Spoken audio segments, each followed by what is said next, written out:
Welcome to GW Integrative Medicine, the podcast about disease prevention and health promotion from the Office of Integrative Medicine and Health at the George Washington University School of Medicine and Health Sciences. I'm Dr. Lee Frame, Director of the Integrative Medicine Programs and an Associate Professor in the Department of Clinical Research and Leadership here at GW. And I'm Janet Rodriguez, the office's Administrative Director. Today on the pod, we are going to talk about the science of weight cutting with nutritional scientist Danny Lennon. He is the founder of Sigma Nutrition and the co-author of the recent book, Making Weight, the Ultimate Science-Based Guide to Cutting Weight for Combat Sports. He's spoken on the science of sports nutrition at conferences and events all over Europe, including London, Dublin, Amsterdam, and Vienna, as well as the United States and Australia. And last but not least, he's the longtime host of my favorite nutrition podcast, Sigma Nutrition Radio. Welcome to GW Integrative Medicine, Danny.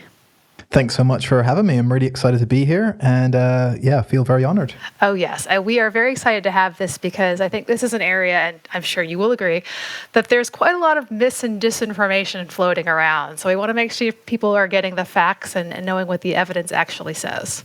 Yeah, as you say, there's there's a discrepancy really between what we can concretely say from the evidence, as I'm sure we'll discuss, and maybe what is being done in practice by certain folks. So there's a lot to work through, but hopefully we can help people get a bit of a grasp about some better ways to go about this process. Excellent. So let's dive right in. Can you give us just kind of a general overview of the science behind weight cutting, maybe walking us through it stepwise, or however you think would be the easiest way for a clinician to understand? Sure. So maybe to get everyone on the same page, it might be useful to be clear on what we mean by this process of weight cutting. So, of course, in many different sports, we have weight categories where we're trying to standardize those athletes based on their body size. So this is very common within combat sports, of course, professional and amateur boxing, mixed martial arts, judo, taekwondo, a bunch of those sports within the Olympics, but also within things like strength sports like Olympic weightlifting or powerlifting. And the idea is we're trying to standardize these athletes based on size, so there's not an undue unfair advantage based on the sheer size of an athlete if we're comparing a lightweight to a heavyweight in some of these sports. So with that, it should be relatively straightforward that we get an athlete to weigh themselves on a scale and we can see what weight class they're in. But of course, with athletes, we take every advantage that is possible. And so through a process of trying to weigh in at a weight that is actually under the athlete's typical normal walk-around weight, as we would call it, it's possible for an athlete to get into a lower weight class. And theoretically, and this is not always the case, but at least in theory, the athlete will be seen to have some degree of advantage if they can get into a lower weight class because they will be essentially competing against smaller athletes.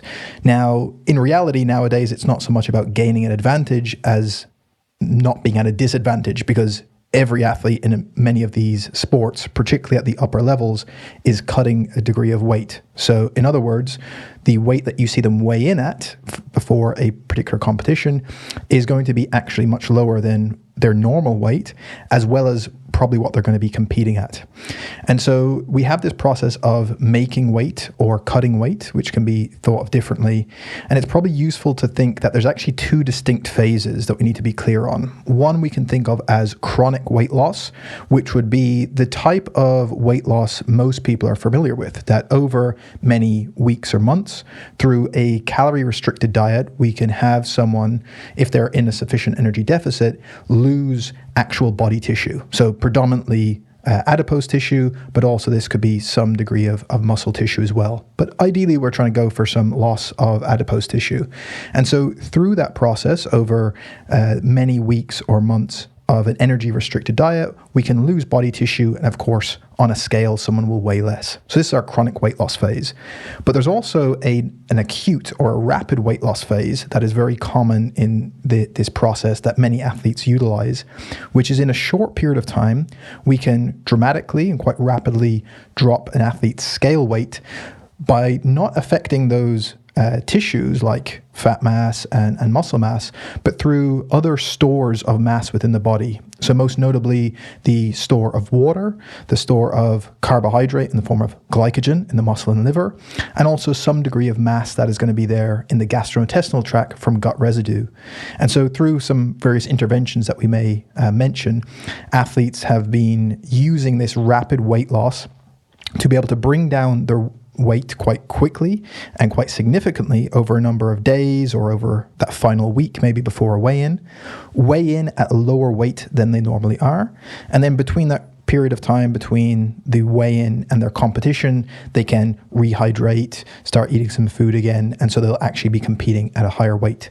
Now, there's a lot of moving parts within that we'll probably have to move through, but this is to say this process of making weight is to weigh in at the weight class that an athlete has selected for themselves, that typically this is below their normal weight, and then we have these two phases, a chronic and an acute way of reducing weight. And so both of those have different components to them that we will have to walk through. But I think that's enough of an overview of what we're talking about here. And maybe if there's a useful point of departure that you think we'd like to take this, we can go for there. Danny, what is the wrong way to cut weight? What is the right way? And how does nutrition factor into it? Lee and I are both from Pennsylvania. Wrestling is super big in that state. Yes, it is. All I can remember is guys from high school fainting. These are wrestlers because they had been cutting weight too much. So what's the deal? Right. And as you say, we have a lot of problematic practices because there are some half-truths buried within a lot of poor information, or certainly the best way to go about it. The first thing I would say is that this process of weight cutting that is commonly done in sports, while it is common, it is still a dangerous practice. And so, as we'll probably mention a number of times, that if athletes are doing this, it should probably only be in certain circumstances where the potential reward is worth the risks that come with it, but also should be done in conjunction with an appropriate medical professional. But that said, based on what I mentioned a moment ago about some of those acute weight loss practices, one of the ways you can rapidly reduce weight when you're going to weigh in on a scale, but then be able to get that weight back up before competition, is through some degree of dehydration, which is why many of these interventions that you've mentioned that have been common, certainly within wrestling, but this goes across combat sports and other sports as well, where if you lose enough body water, you can weigh in significantly lighter, and then you have a period of time where you can rehydrate before competition. Now, there's a number of risks that come with these practices, and some of the ways that are probably the wrong ways to do it as such is relying too heavily on something like a dehydration tactic. So let's say it's not uncommon for an athlete to maybe see a reduction of somewhere between 8 to 10% of their body weight, which sounds a lot if people are thinking of that in this weight cutting process. But that percentage drop doesn't tell us everything about how they managed to get there. And so not all weight cuts are made equal. If we have an athlete that attempts to lose 8% of their body weight by only sitting in a sauna or wearing a sauna suit and doing crazy exercise while in a sauna, that's probably going to lead to a lot of problems, which we can come to. However, if there's a structure where we have this phase of a gradual reduction in fat tissue through an energy-restricted diet over many weeks, gradually bringing them closer to their weight target, then we can use other interventions that can reduce body mass that are not going to be problematic for health or performance. So, for example, if we put an athlete on a 2 to 3 day low fiber intake, that can lead to probably about a 1 to 1.5% reduction in body mass purely through the loss of residue that's in the gastrointestinal tract that isn't going to impact their performance, and having a low fiber diet for 2 days isn't really problematic. Of course, in the long term, we want to have high fiber diets in general. So there are things that we can do to make this process more efficient, but the overarching thing is making sure the amount of weight an athlete is trying to cut in the first place is not excessively high.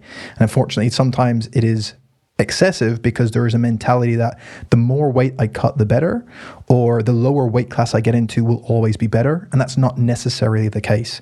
And so there's a number of things to balance. Probably what the main risk is with any of these strategies when someone is losing water isn't actually the dehydration itself. It's oftentimes the heat-related illness that can come with it and the high heat exposure that is present. This is where we're getting some of the really dangerous stuff. And this also comes from a misunderstanding of what we're trying to do within that process. So I'll just mention one example, and we can maybe revisit this later.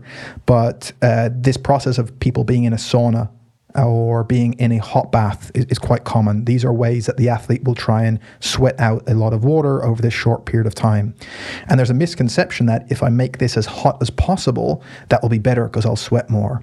And that misunderstands what we would be trying to do, even if we had selected to use one of these strategies. In many cases, we would try not to, but in cases that we do, it would be you just want to have an elevation in temperature that is sufficient to start an appropriate sweat rate, but not that is really, really high. You don't need more heat, the better, because when you get a rise in core body temperature, that's when you're getting into real dangerous territory from a health perspective.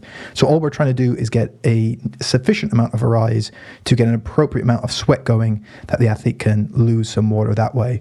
So there is a lot buried within that, but that is to say some of the poor ways to do it would be, number one, cutting too much weight in general. Two would be relying too much purely on dehydration tactics.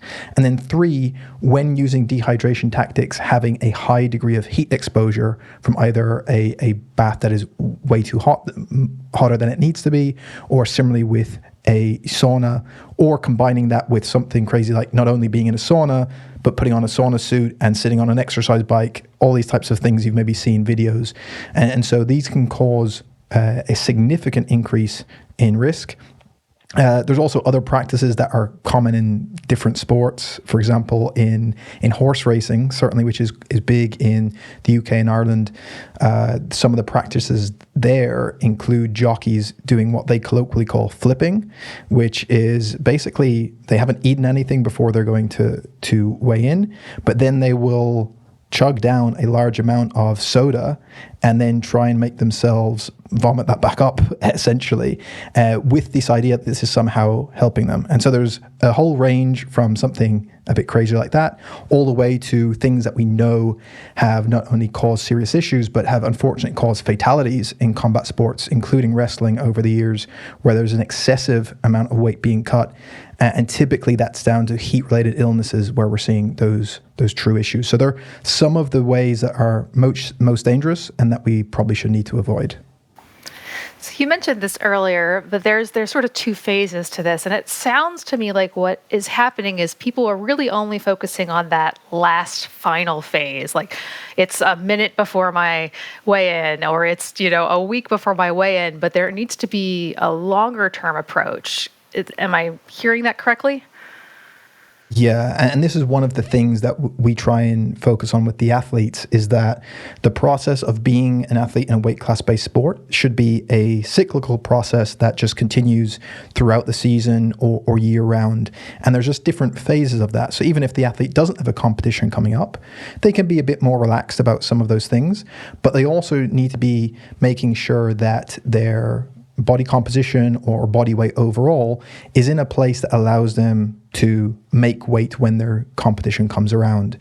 And so this also works the other way, that if the athlete's normal training weight, when, let's say we're talking about a boxer or an MMA athlete who might fight 3 times a year, for example, and if they're in their normal training camp when they don't have a fight coming around, where they perform best and feel good and can train well, that is their normal weight that is healthy for them. And so what we want to do is make sure that the weight class they are selecting is going to be below that normally, certainly at the higher levels, but is not so far away that they have to do something so dramatic that puts them in some of these really compromised positions that would require such a huge weight cut, for example, in that final week. We also like to have it planned backwards. So if an athlete competes at a certain weight class, we can then from there know, okay, based on what would be a safe amount of weight for them to cut in that final, let's say, week from those acute methods, what weight would they need to be 1 week before their weigh-in. And then from there, we can work out, okay, from that point, how many weeks of a training camp or a diet phase would they have to gradually lose weight through an energy-restricted diet, and make sure that that rate of weight loss each week isn't too excessive. And then we can work back from there, and we kind of get a kind of maximum upper level of where the athlete needs to be in order to sufficiently make that weight class. If they're much beyond that, then that would be a prime candidate for someone considering going up a weight class or having a change of approach. And so this really is this long-term focus on making sure that we're not getting into a position where you have to resort to something really dangerous, or something that is, even if someone gets away with it from a health perspective, because many athletes sometimes don't care about those things as much, that really it's going to compromise performance if we are doing some of these more dangerous strategies and more excessive strategies. That's going to be a compromise in performance too. So it speaks exactly to your point, Lee, that we want to have a year-round focus on this, not with the same intensity, but that we're always keeping in mind where we want to be and is this actually the right weight class for this particular athlete. And how do you balance that with making sure that they're well fueled for their workouts? And part of the reason I'm asking this question is I'm thinking about, carbohydrates. No one likes them anymore, but yet they're really important for training. So how do you get an athlete into the right mindset and figuring out what the right amount of carbohydrates is? This is a great question, because this speaks to actually one of the key misconceptions many athletes often have. If they're thinking, okay, I need to get down to a lower weight, and they have the misconception that the best way to do that is through a carbohydrate restricted diet, they may start on a low carbohydrate intake, let's say 8 weeks out from competition, because they're trying to lose body fat at an appropriate rate.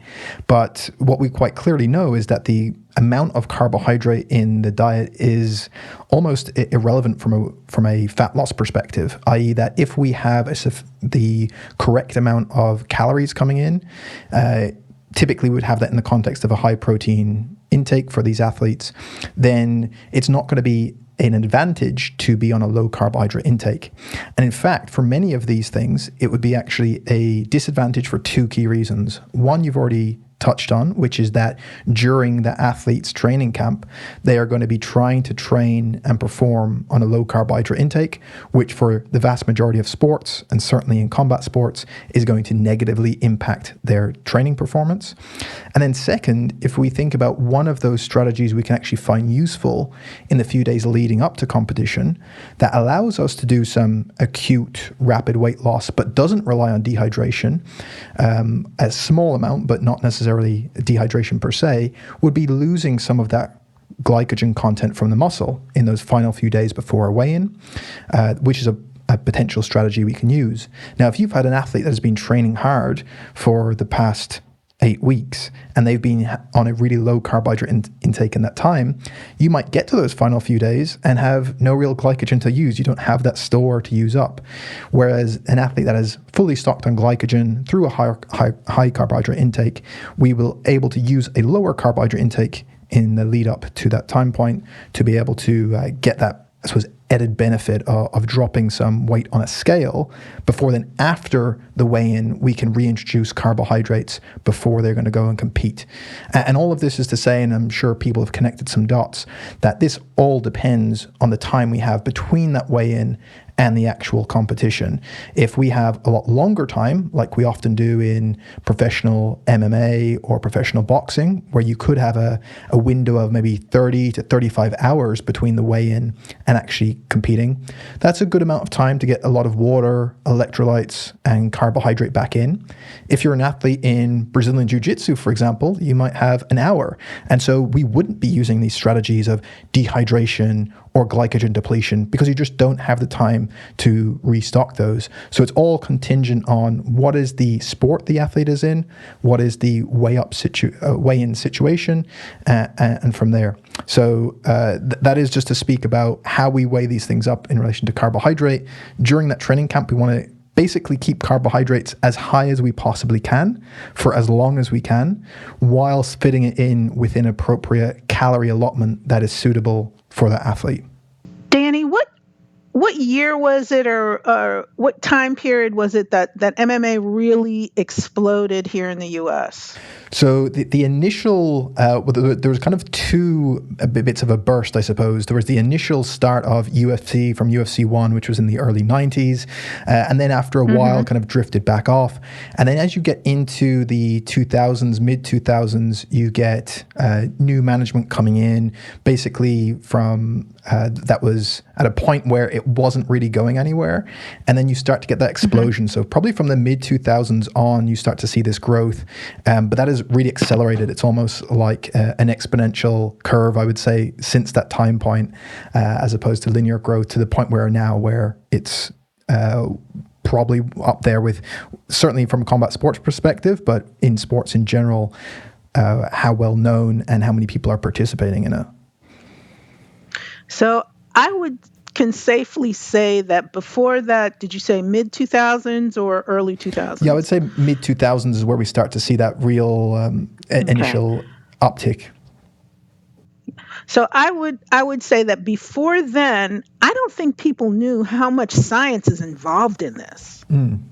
I think more people have a better understanding because, they follow these different fighters and, they have the different, programs, their social media. So I think they have a better understanding of it. This is just fascinating. Anyway, let me get back to the point. So you're currently a member of the advisory board of the Sports Nutrition Association. What is the role of the association, and what are you hoping to accomplish by being on this advisory board? So in short, the Sports Nutrition Association is a professional body that is responsible for establishing and standardizing best practices in sports nutrition. So the goal here really is to try and bring some degree of minimum education standards, minimum levels of practice, whether that relates to ethics, to continuing professional development, and a standardized essentially system for people within the sports nutrition field. Because unfortunately, while there's a huge degree of focus here with something where people are in the field as a sports nutritionist, oftentimes, and this will depend on where they are based in the world, and even in the US, it will vary from state to state. But even as a sports nutritionist, there's not the same degree of practices and standardization we would see in dietetics, for example. And so one of the things, given how common it is to see many people wanting to get into sports nutrition, which is great. But as we've seen, hopefully from this conversation, there are some situations in sports nutrition where there are huge risks to people at the other end.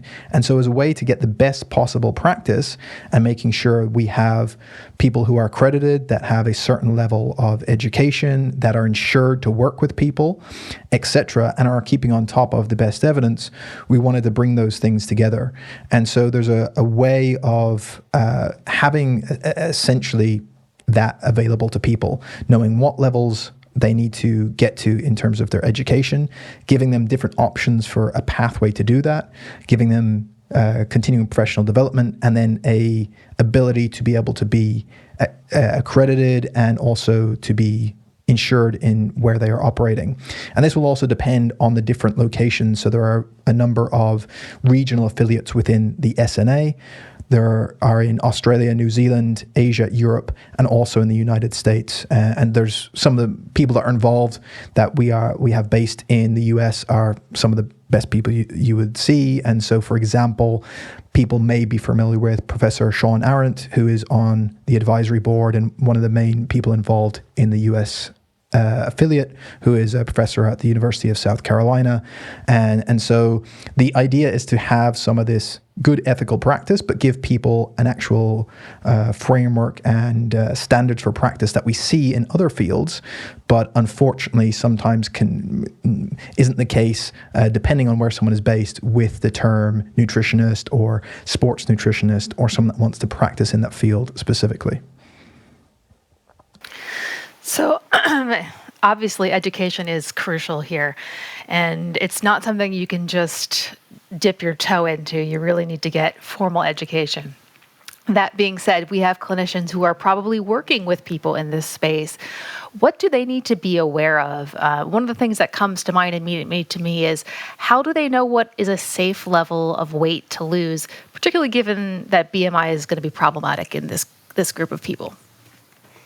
Yeah, that's a good point. And of course, on any individual level, BMI isn't going to be useful to tell us all that much here. And even we would have differences if we're looking at our male and female athletes, for example. You could have the same BMI and we would probably be looking at different body fat percentages, etc.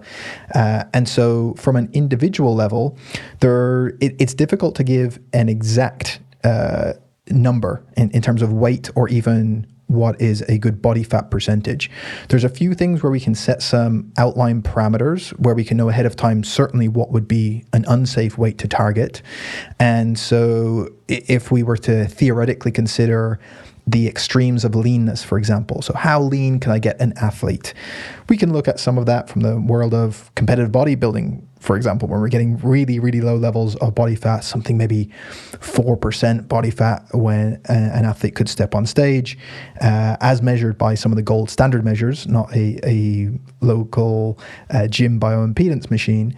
And so we can get these really low levels of leanness that on one side theoretically should have a benefit for a weight class based sport, because the lower an athlete's body fat is, the more of their weight within that weight class can come from lean mass.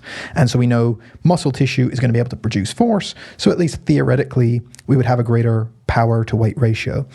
Now, that said, there's also more pieces of nuance, because the lower the athlete goes in that body fat percentage, you can get a decrease in athletic performance at a certain point, which is why if someone asked a bodybuilder on the day they step on stage what their physical output would likely be if they were in a gym, it would be terrible, because they're literally at the extreme of leanness.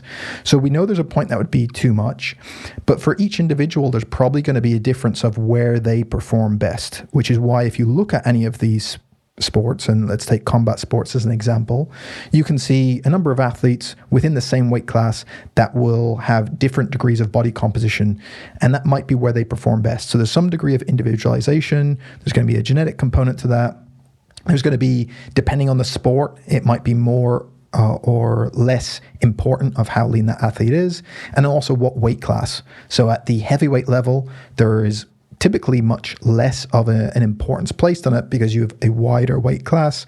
Sometimes it's open-ended, so there's no upper limit, for example, depending on the sport. And so all these factors would go into determining that.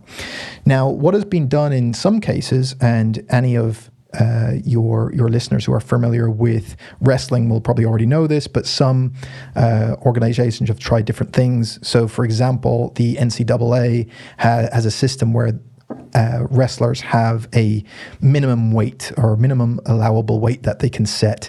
And there's a whole system that goes into this that we don't need to explain, but it would be essentially, in short, it would be while the athlete is fully hydrated at the initial assessment, so this is before that season starts, we can see where the athlete's weight is at in a fully hydrated state.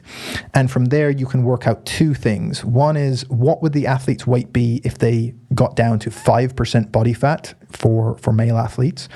And then we were able to see what that weight would be.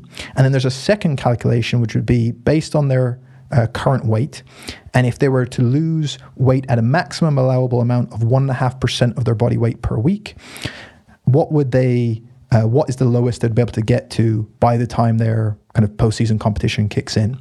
And then with those two numbers, so that one based on the 1.5% weight loss per week, and the other one based on their weight at 5% body fat, whatever's the higher of those two values would be determined as their minimum wrestling weight. So that's one system that it currently exists in wrestling. But there are, that doesn't exist everywhere. And of course, depending on the sport, there may not be that. And so the way we would tend to approach it would be, again, knowing that there is probably a limit that would be getting the athlete too lean. There's also certain levels of weight cut that we tend to recommend as an upper limit for athletes. Again, this will depend entirely on the athlete's situation. So, for example, if I'm working with an athlete who's a professional MMA fighter who is fighting for a European title or a world title, then there is a lot more wiggle room in that kind of risk reward to ratio, and we might need to have the athlete cut more. They also tend to be more experienced, and they also tend to have the resources around to have pay for a full medical team to help them through that. For someone just new to the sport, they shouldn't be cutting weight at all. For someone that is just doing this and getting involved, or maybe isn't used to cutting weight, you would start at something very, very small, because again, the risk is not worth it in those cases. For where it is, we would have some minimum or some maximum thresholds. As an example, we might say, okay, during that acute weight loss for this particular professional athlete, we might say, we're not going to let you cut more than 8% or 9%, depending on that individual in that final week. So that means we can work back from there and know what weight that athlete would need to be walking around at normally in order to be able to make this weight class. If they're too far away from that, they would have to then consider going up. So I think there are a few ways to consider what is a safe amount of weight to cut. And I think we try and give some parameters in terms of the percentage drop that an athlete should see, particularly in that final week, because if that's too high, that's when you're really running that danger. Well, that is certainly fascinating and very much speaks to what we do in integrative medicine and trying to personalize the approach to each person. It makes it sometimes difficult clinically, but it especially makes it difficult in research. So I'm wondering what sort of research you see coming down the pipeline that could be supportive in this area, or just that you're excited to see. In this particular area, this is actually one of the huge problems. And I think this speaks to difficulties for a number of reasons of trying to get research in this area. And much of what we have tried to do to help people is rely on, number one, yes, the research that we have currently, but also in some places it has to have some reliance on physiologically what we know goes on within the body, because we don't have a lot of direct evidence. So particularly in related to the types of weight cuts that athletes are doing in the real world, it's very difficult to get trials that are assessing those. So we do have some. So for example, there was a really nice trial done by Reid Reel, who at the time was based at the Australian Institute of Sport. He now currently heads up the Performance Institute for the UFC in Shanghai. And he did a trial in Brazilian Jiu-Jitsu athletes that would be fairly similar to the types of weight cuts that we see in the real world in terms of water restriction. But beyond that, there's very few actually good quality studies we can say that are actually mimicking what is being done in the real world for a number of reasons. One, funding in this area is going to be much lower than in many fields that are related to, let's say, big health issues, which is always going to be an issue. But more than that, there's also the problem with getting ethical approval for the types of things athletes are doing, because as we've noted, some of them are so extreme or actually carry such significant risks that trying to get some of or trying to mimic those in a study is very, very difficult to do. So in general, we just need more studies in this area that are actually looking at some of these components to give better guidance on what are some of those appropriate amounts of weight, what is the degree of risk. That can go all the way down to looking at mechanistically what's going on. We still really don't understand exactly why we might see the benefit to some strategies. For example, there's a strategy of having a phase of water loading before going and restricting your water afterwards. So going really high on water intake for a few days before restricting. It's a practice that's been done for years and years in weight cutting, but we only have that Reid Reel trial that looked at this, that shows it does seem to have a benefit, i.e. that you lose a bit more water when you do restrict. But while there's some potential mechanisms we can hypothesize, we don't really know. So there's that side of it, but then we just need to know safety as well, what some of those parameters are.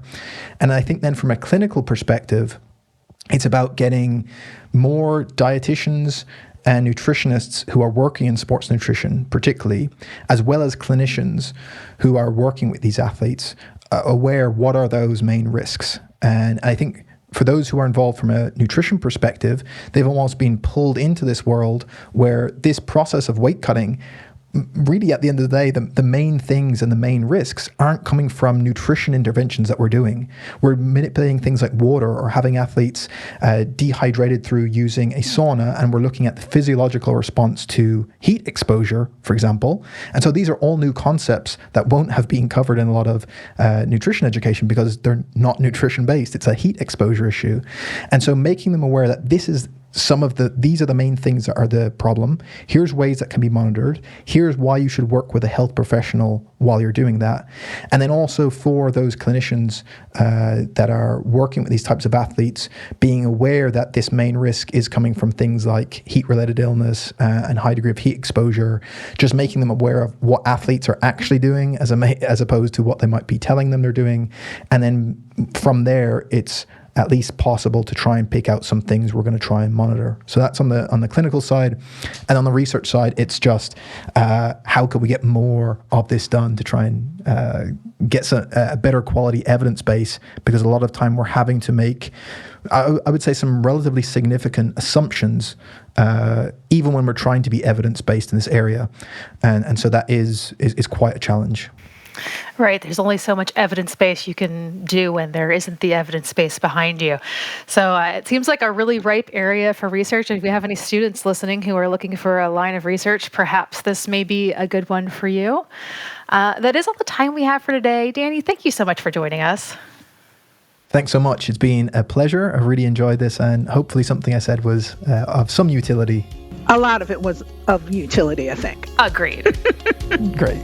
This is a GW Integrative Medicine podcast from the GW Office of Integrative Medicine and Health. I'm Dr. Lee Frame. And I'm Janet Rodriguez.